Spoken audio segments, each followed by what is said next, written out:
Ngayon po i-prepare na po natin yung dapat nating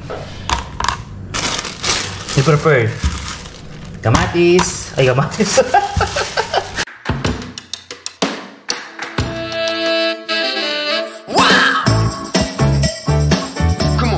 Mag-corn beef na lang po tayo kasi medyo sawa na po sa karne.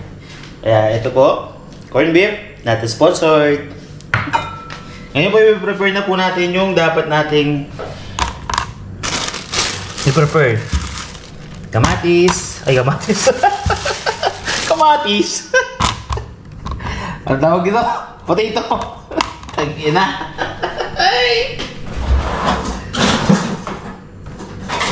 Isip na iluto ngayon kasi medyo rush na po para sa dinner. Anong oras na po?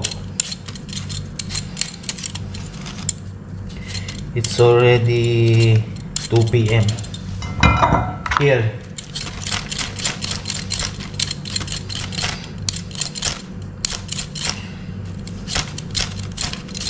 Ay, sorry, 7 PM 2 PM.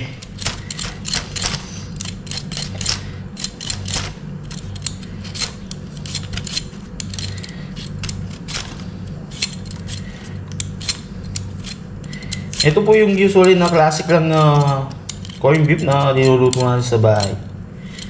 Not special. And then yung mga patatas natin, kita nyo naman po, hindi na actually fresh. Wala nang mabili sa palengke. Kumbaga po, menopause na itong mga patatas na to.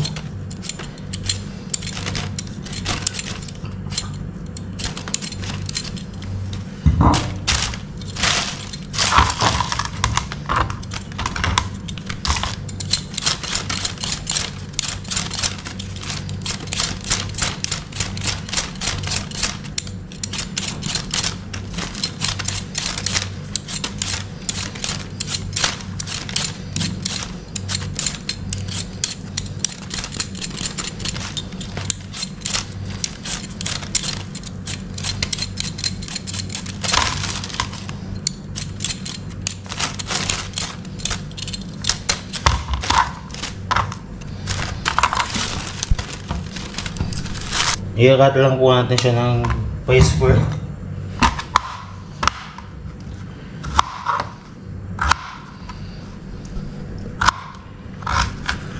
Gusto ko yung medyo maliit.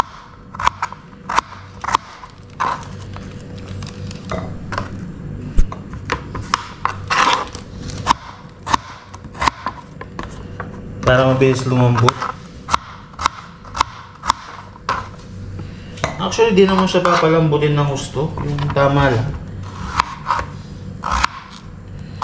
Yung maglasa lang siya ng luto.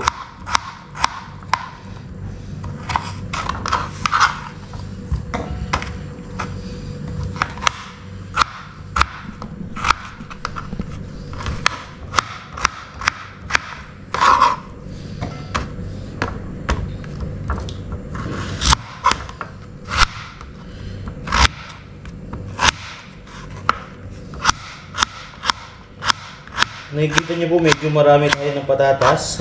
Mas masarap po kasi sa corned beef pag maraming patatas talaga yan. Tsaka dagdag na rin po sa lulutuin na.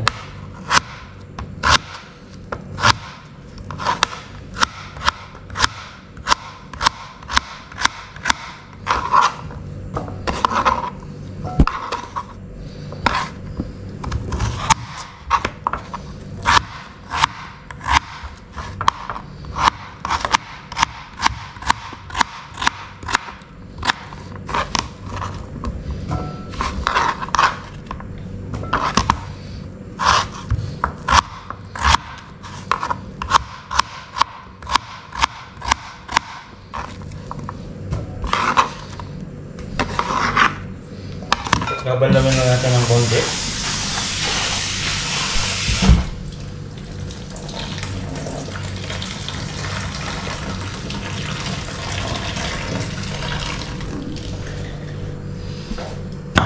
Dadayarin na po natin siya sa ating pan.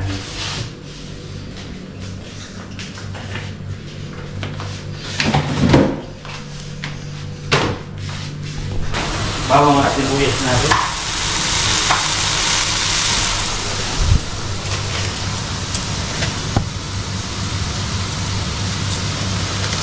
Ewan ko lang kung pati kayo, mas gusto nyo ba yung maraming sibuyas sa inyong corned beef?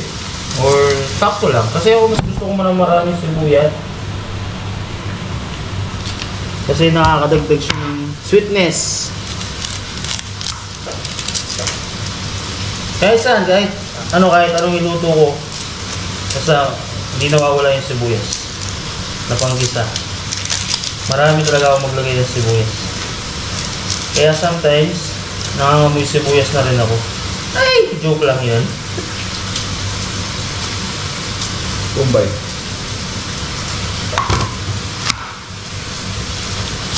I-chop lang po natin po ng panggisa.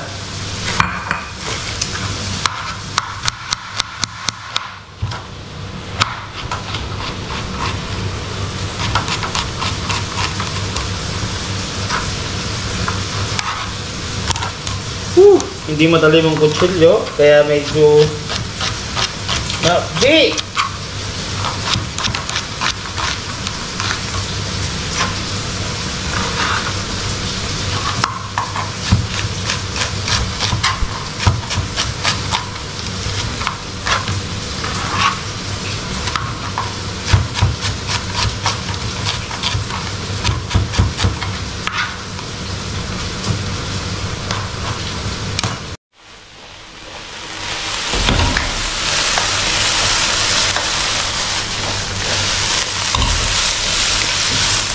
Gusto ko yung merong magto-toasted siya ng konti.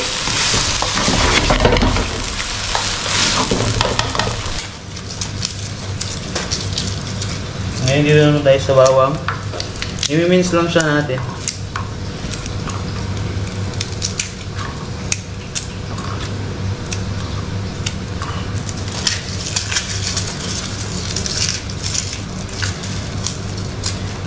Sarap po kasi sa corned beef. Actually, ewan ko kung kayo rin. Marami talaga akong maglagay ng bawang, sibuyas, yan. Kasi nasasarapan ako. I don't know why.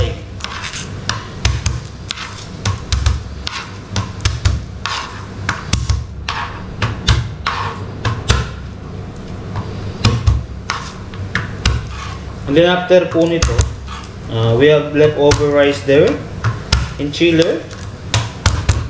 Siguro magsisinangag na rin tayo.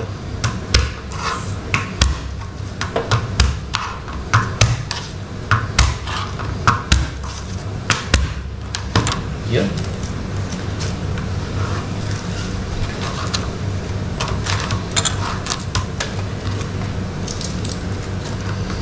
Ito, pwede yung lutuin to pag nagmamadali kayo or either nagaling kayong trabaho. Tapos, wala nang time magluto. Wala nang time magpakulo ng karne.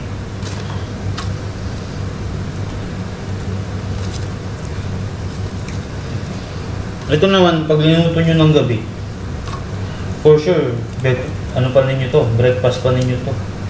Kung kayo lang naman mag-isa.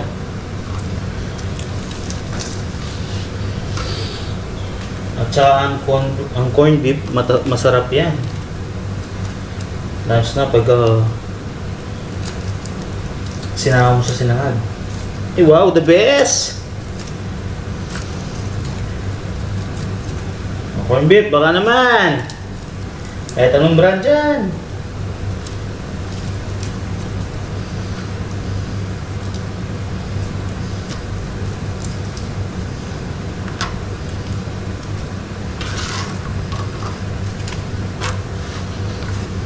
Okay, halo po natin yung patatas natin.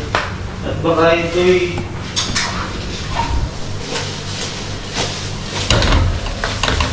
sakto pa siya.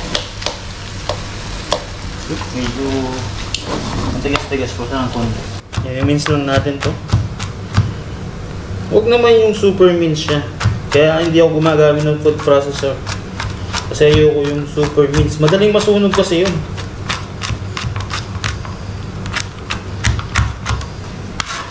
Yung tama lang, guys. Masarap ang bawang pag hindi masyadong luto.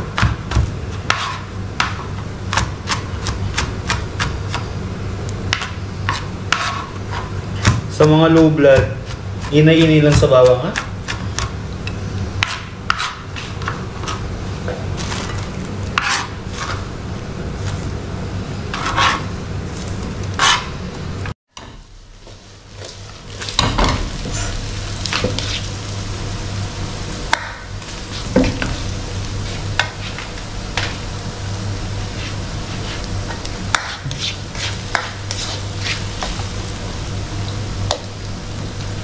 Medyo matigas-tigas pa siya na po.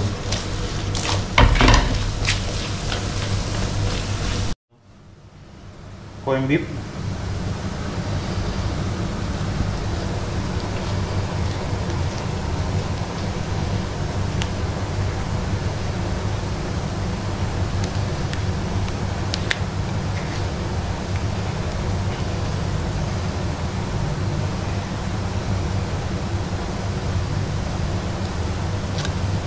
Iyon naman guys. Iyon no.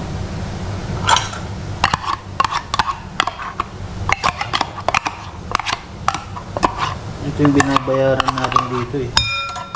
Yung katas. Yung katas ng kahapon. Lubuwag, gagawin na natin siya dito.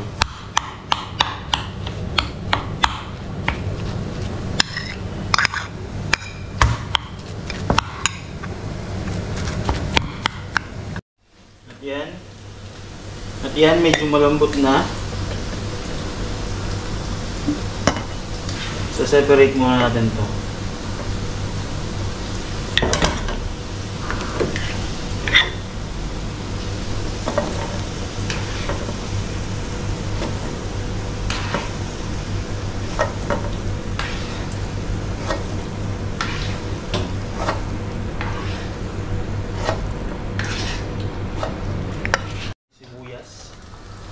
Kasi ayaw natin masunog yung garlic. Kaya unahin natin yung sibuyas. Kasi pag nasunog yung garlic, mapait. Hindi masarap.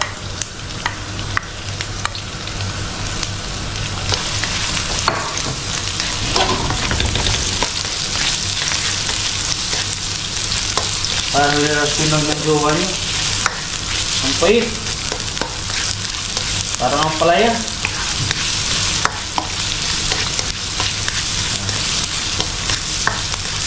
Papalambutin na natin yung sibuyas. Siskin lang natin siya. Pag nag-iwalay na siya,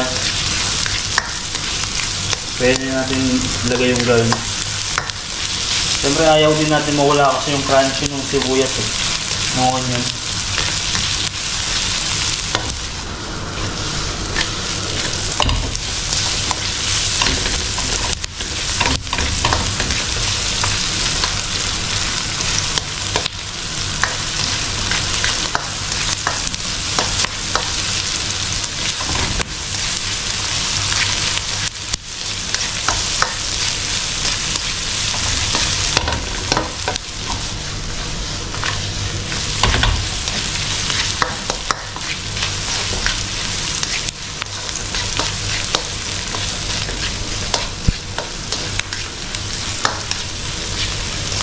At you can see, nag-iwalay na siya. Okay, buhos natin yung garlic.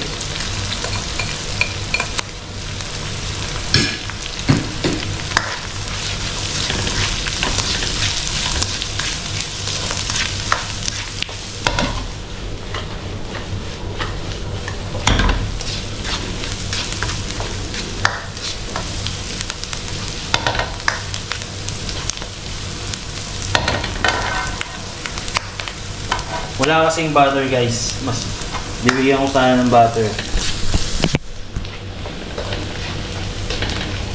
Masarap to pag may butter.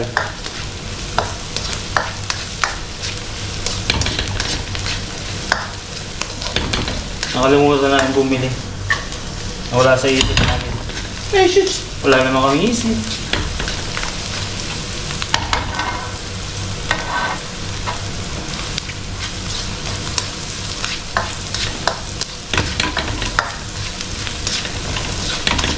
Okay, pwede na siguro natin ilagay yung mismong corn beef niyan. Kasi maluluto pa tong garlic na to eh.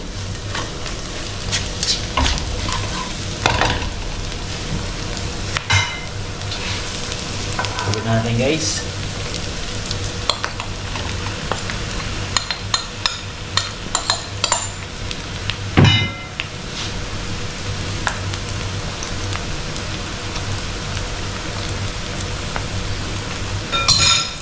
Hina natin yung apoy sa medium.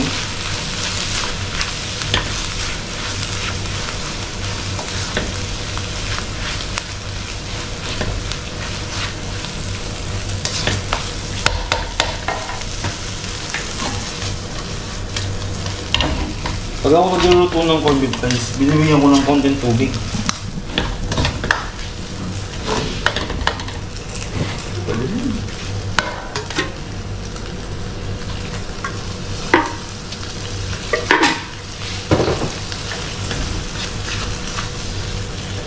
Ayoko kasi ng dry. Ayoko na mahulog sa akin yung ginawa niyang pagka-dry.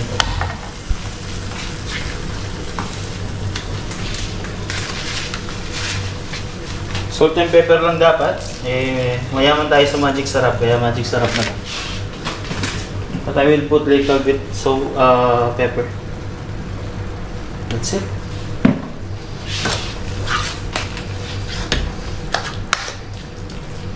Antayin lang siya natin mga ano.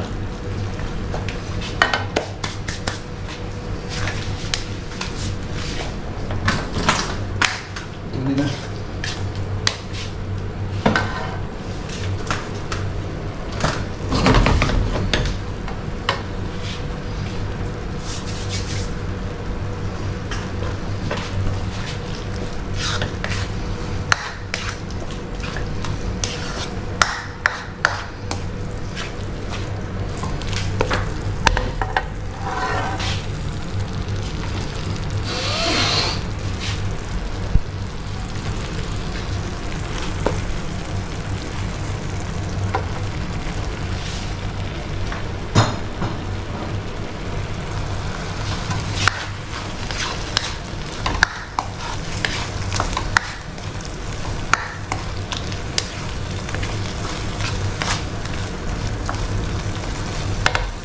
Ulit na natin yung patatas.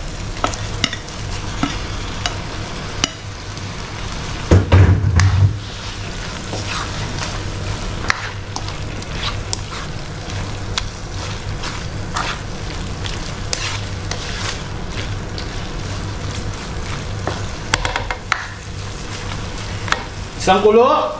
Kain na! Ayun o. Yung palang sinangag natin.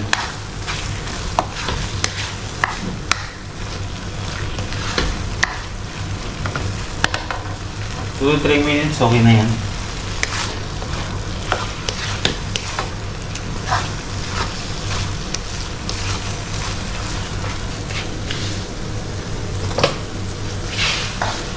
Siyempre, titikman natin.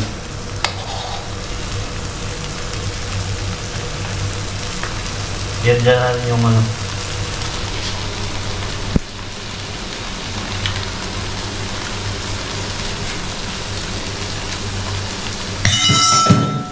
Wala nang i-adjust.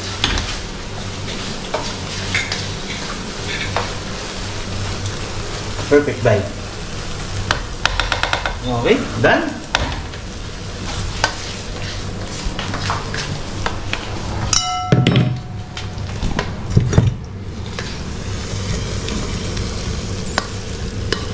You can see, hindi siya tuyo. Hindi siya dry pag inulam nyo.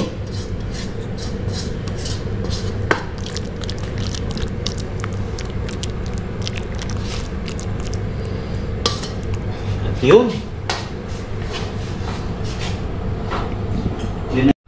Okay, at yan na po yung ating sinangag.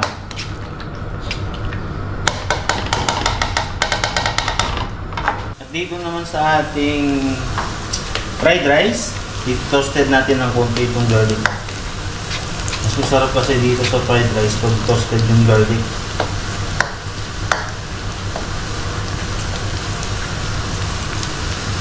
Huwag naman yung toasted na toasted. Yung mga golden brown lang siya.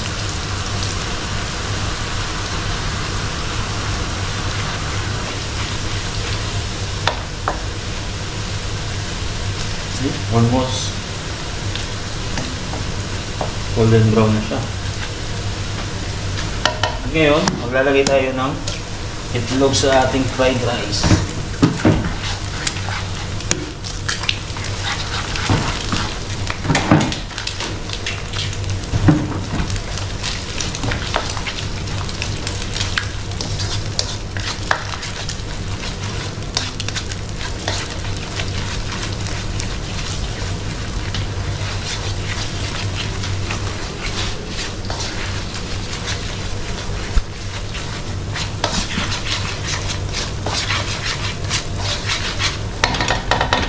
Ganda oh. At ito na po yung ating fried rice. Huwag po kayo maglala. Malinis po ang aking kamay. At saka kami na rin po naman yung kakain.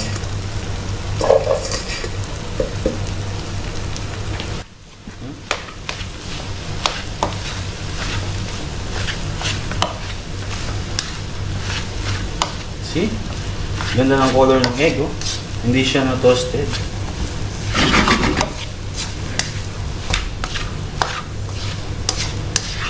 Kasi pag binigyan mo ng itlog yung fried rice natin, magiging siyang yellowish. See what you can see.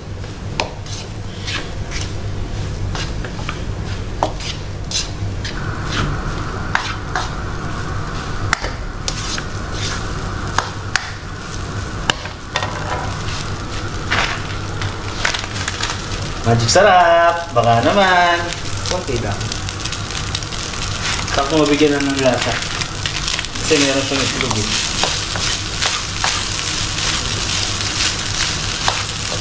Hindi tayo maglalagay ng asin. Magic sarap lang, saka lang.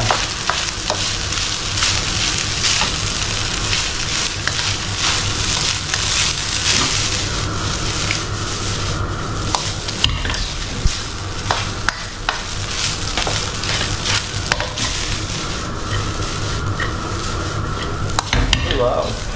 Mala chef on the tank. Kaso walang the tank. Yun o. Matapin na. Mag-inis na ng mamaya.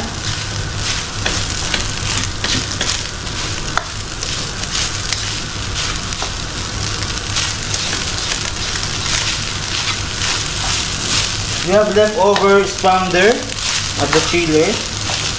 Siguro isasali ko na rin siya.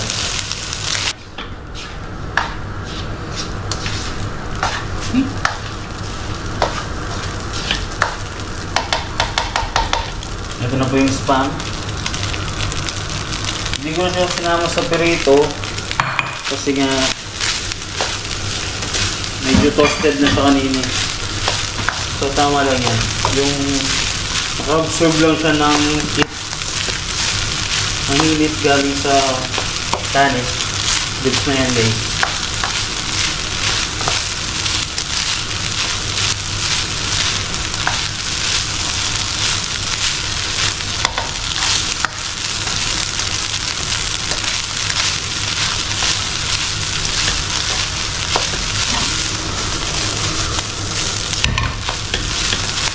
Wala na, hindi na ako marunong mag-soup.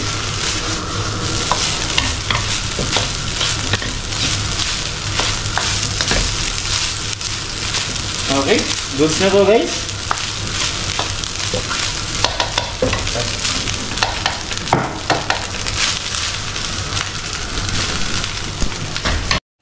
Okay, goods na to, isasalin na natin. Sige, kita nyo yung texture ng garlic ko. Hindi siya masyadong luto. May luto siya, pero hindi ganun kaluto. Malalasan nyo pa rin yung pagka-garlic niya. Smells good.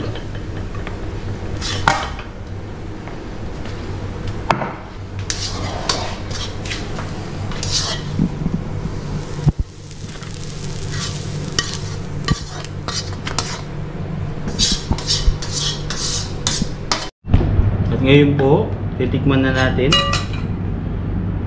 Patayin.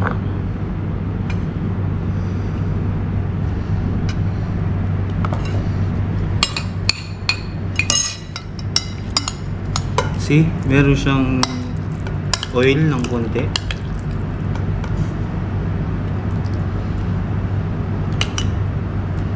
I love this.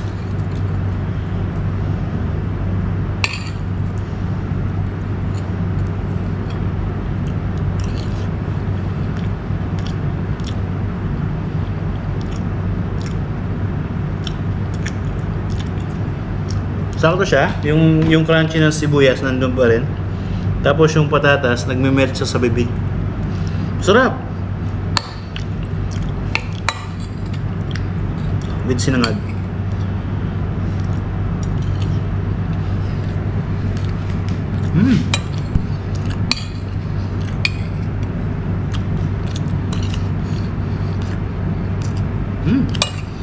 Masarap din. Try it guys. Perfect. Thank you. Bye-bye.